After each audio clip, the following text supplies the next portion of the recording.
Friends मो शुभश्री आपको स्वागत करुँच मोर गुरुज्ञान यूट्यूब चैनल को। तेज रज क्वीन विषय आरंभ करने पूर्व आज रज क्वीन पचर जाऊँ गोटे ढेंकानाल जिला विषय मुझे कहबी जब आम तार क्षेत्रफल देखा तेज 4452 वर्ग किलोमीटर पर्यंत यह विस्तृत। यार सब डिविजन 3टी, तहसिल 4टी, ब्लॉक संख्या 8 और ग्राम पंचायत 172 आ ग्राम संख्या रोचे 1060 और विधानसभा आसन 4 और लोकसभा आसन 1।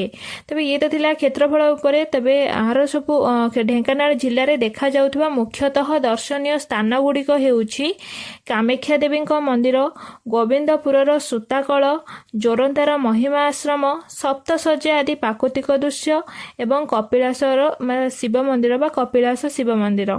तेज एगुड़ाक रहा दर्शनीय स्थान। आउ थे कहीदे कामाख्या देवी मंदिर, गोविंदपुर सूताकल, जोरंदा देखा महिमा आश्रम, सप्तशଯ୍ୟା और कपिलासर शिव मंदिर। तेज आहरी आपन को ढेंकानाल जिला विषय कहीदे। ढेंकानाल जिला विषय बहुत फ्रीडम फाइटर माने एठारे जन्मग्रहण करिसेंती। सेमानक भितरु बाजी राउत होउचंदी। बाजी राउत जे कि जने बालक इंग्रेज मानक हाथ में मरीथिले। सेमती वीर वैष्णव पट्टनायक तापर ब्रजनाथ बड़जेना एमाने सब फ्रीडम फाइटर एठारे जन्मग्रहण करिसेंती। आहरी मध्ये आपण जानिथिबे हमर प्रथम महिला मुख्यमंत्री जे कि नंदिनी शतपथी से ढेंकानाल जिले में जन्मग्रहण करथिले। ठीक सेमती प्रथम महिला ओडिशार जे कि माउंट एवरेस्ट चढ़ी सी होउचंदी कल्पना दास। और कल्पना दास मध्ये ढेंकानाल रे जन्मग्रहण करथिले। तेबे एहिपरि मुख्य कलाकार बा मुख्य लोक एठारे जन्मग्रहण करिसेंती। तेबे जदि आपण मानको पचार जिवो ढेंकानाल रो हमर केउ रोड जाईची तेबे NH 55 जोटा कि कटक आ संबलपुर रोड मझी दे जाईची। NH 55 सेटा जाईची। तेबे ढेंकानाल जिलार प्रसिद्ध माने प्रमुख पूजा होउछ हमर गजलक्ष्मी पूजा पई प्रसिद्ध। कपिलास मध्ये ढेंकानाल जिलार अवस्थित एक दर्शनीय स्थान। मन रखिथे एमिति मध्ये पचारि दियंती कि ढेंकानाल जिले में प्रसिद्ध शैव क्षेत्र केउंठी तो आपड़ कहींपर कपिलास। तापरे आउरी गोटे देखिए कामाख्या देवी मंदिर में दशहरा पूजार एक स्वतंत्र स्थान रही। आपण प्रश्न पचरा जीव अलग ओडिशा केउ जिले में दशहरा पूजा अधिक फेमस रही। तेणु कामाख्या नगर में दशहरा स्वतंत्र स्थान ग्रहण करी।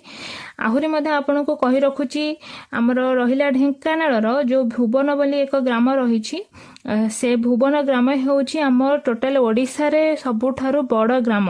ओडिशार बड़ ग्राम होउची भुवन जहाँकि ढेंकानाल रे अवस्थित। आउ भुवन ठारे मध्ये आपण देखिबे षंढ लड़ाई पई एटा प्रसिद्ध। ए प्रति वर्ष षंढ लड़ाई करा जाय। षंढ लड़ाई जे विजेता हुए तांको माने पुरस्कार मध्ये दिया जाय। सेटा भुवन ठारे ही षंढ लड़ाई पई प्रसिद्ध। तापरे महिमा धर्म रे देखिबे जोरंदा ठारे रहउची महिमा धर्म आश्रम रहउची। सेठी माघ मेला मध्ये करा जाय। माघ पूर्णिमा को माघ मेला करा जाय महिमा धर्म जोरंदा ठारे। तेणु महिमा धर्म जोरंदा ठारे फेमस होउची ढेंकानाल जिले में।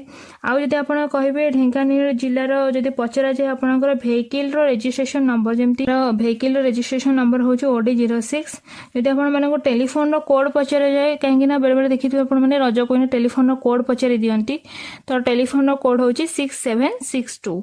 ढेंकानाल जिले में जदि पचरा जाए ढेंकानाल जिले में आउथि प्रसिद्ध आपण मैंने कहींपर सिंगर कारुकार्य एठे करा जाए। पत्थर कारुकार्य काठ एमती कि आपण मैंने गोविंदपुर सूता कारखाना रही। सूता प्रसिद्ध गोविंदपुर सूता कारखाना प्रसिद्ध। आउ चिनीकल रही ढेंकानाल जिले में।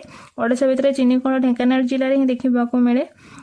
सेमती आहरी जदि आपण मानको पचरा जाए आउ कोन पई सब प्रसिद्ध आपण माने जेमती दर्शनीय स्थान गुड़ा कहींपर कामाख्या देवी मंदिर, गोविंदपुर सूतकला हो, जोरंदार महिमा आश्रम हो, सप्तशଯ୍ୟା हो, कपिलास मंदिर हो, एगुड़ा सब ढेंकानाल रे प्रसिद्ध। आहरी कंसा पितल कुटीर शिल्प भुवन प्रसिद्ध अटे।